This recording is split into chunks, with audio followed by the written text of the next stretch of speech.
Salam alaikum.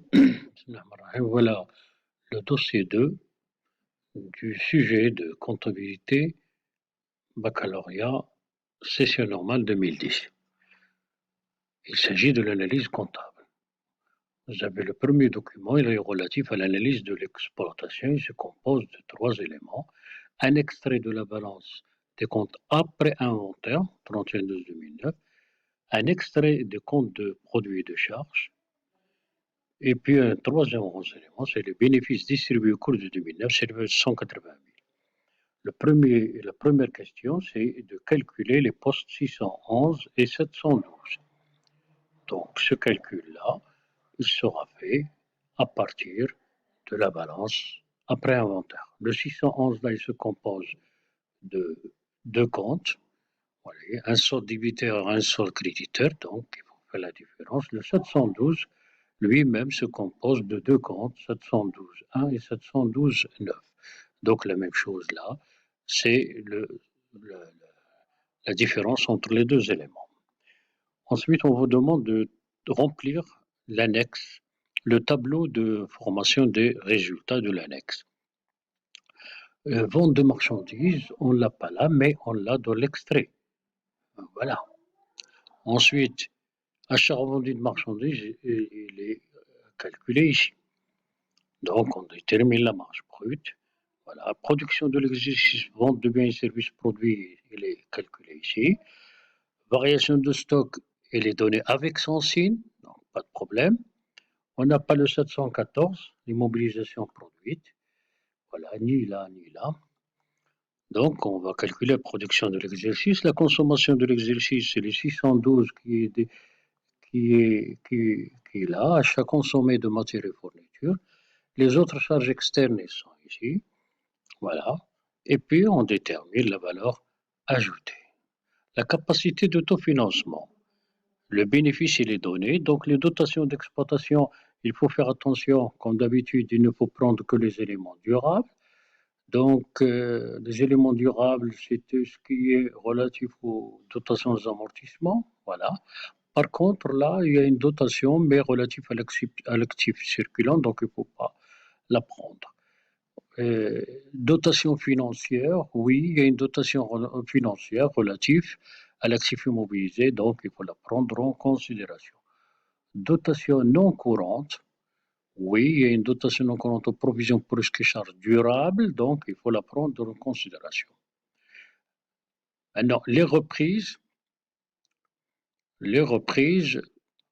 on a une reprise relative, voilà, on a une reprise relative aux provisions pour dépréciation des immobilisations donc financières, voilà, 773, il faut la prendre en considération.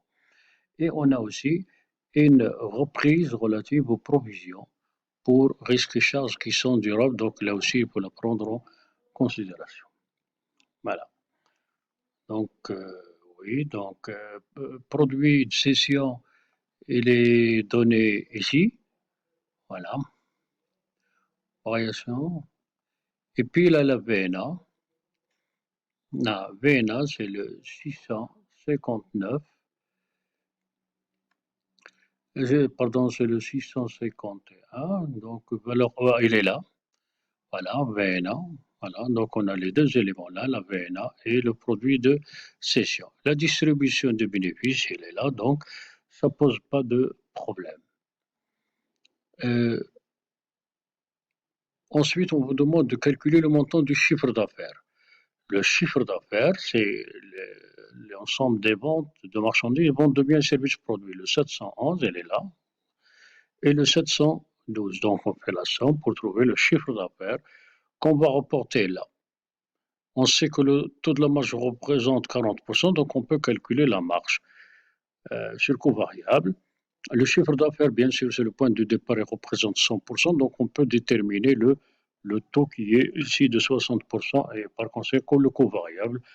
Et ayant le résultat courant, on peut déterminer les charges fixes nettes. Ensuite, compléter le tableau, voilà. Calculer, commenter le seuil de rentabilité.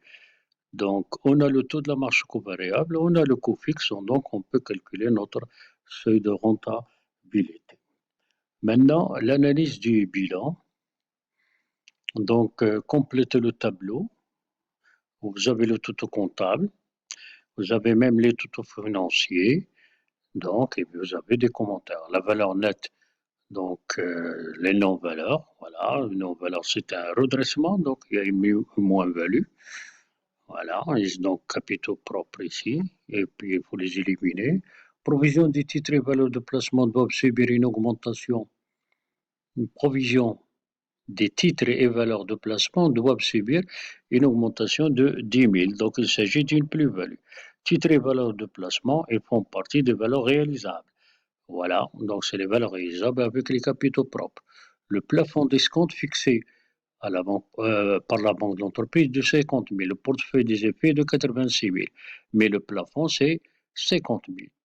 Une provision, donc on va prendre 50 000. Une provision durable pour risque et charge, euh, plafond d'escompte, donc ça veut dire que les éléments vont devenir des éléments disponibles, donc on va les virer des valeurs réalisables aux valeurs disponibles. Une provision durable pour ce qui est charge d'un montant de 50 000 est devenue sans objet. Provision durable, donc voilà, puisqu'il est à long terme, voilà, sans objet, une partie va aller au capitaux propre, une partie là. Le stock-outil, c'est uniquement un reclassement. Voilà, et puis en plus, vous avez les montants là, vous pouvez faire les vérifications nécessaires. Et puis vous avez les ratios, là, les ratios, ça pose pas de problème particulier. Donc là, c'est un cas relativement simple qui ne pose pas de grands problèmes, il suffit de faire attention. Merci.